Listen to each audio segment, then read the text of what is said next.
নন্দিতা, বয়স মাত্র 27, একটি বেসরকারি ব্যাংকে কাজ পেয়েছে। সদ্য ট্রান্সফার হয়েছে কলকাতায়। নিজের মতো করে একটি ছোট্ট ঘর ভাড়া নিয়েছে যাদবপুরে। আর প্রতিদিন সকাল 8টার মধ্যে বেরিয়ে পড়ে মেট্রোর দিকে।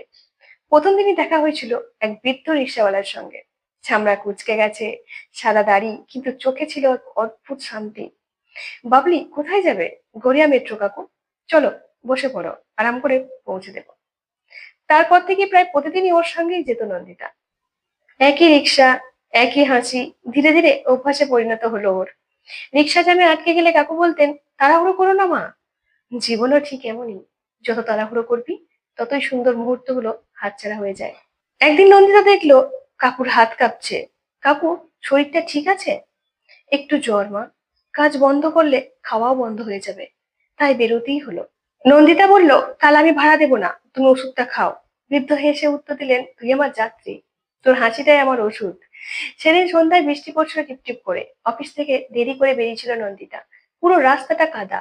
রিক্সা স্ট্যান্ডে একটাও কেউ নেই, শুধু এক কোণে সেই বৃদ্ধ দাঁড়িয়ে, পুরোনো ব্যাগ কাঁধে, সম্পূর্ণ ভিজে।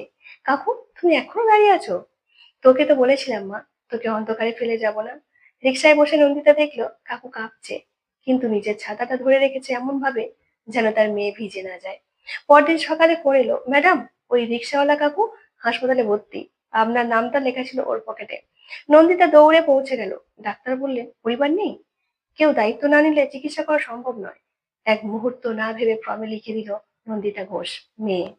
কয়েকদিন চিকিৎসার পর কাকু কিছুটা সেরে উঠলেন। প্রতিদিন নন্দিতা যেত, খাবার দিত, গল্প করতো। একদিন কাকু হেসে বললেন, তোর বাবা থাকলে হয়তো এমনই করে তোর জন্য চিন্তা করতো। নন্দিতা চুপ করে রইল, কারণ ওর বাবা তো ছোটবেলাতেই চলে গিয়েছিল অন্য কোথাও। এরপর থেকে ওর মুখে কাকু নয়, শুধু বাবা। ওই বৃদ্ধই হয়ে উঠলেন ওর হারানো আশ্রয়। নন্দিতা নিজের টাকা দিয়ে একটা নতুন রিক্সা কিনে দিল। বাবাকে বলল, একটু বিশ্রাম নাও। সময়ের সঙ্গে সঙ্গে এই সম্পর্কটা এক নতুন অর্থ পেল।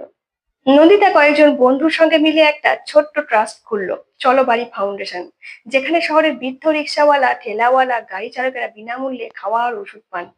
কেউ একদিন জিজ্ঞাসা করলো, এই কাজের অনুপ্রেরণা কোথা থেকে পেলি?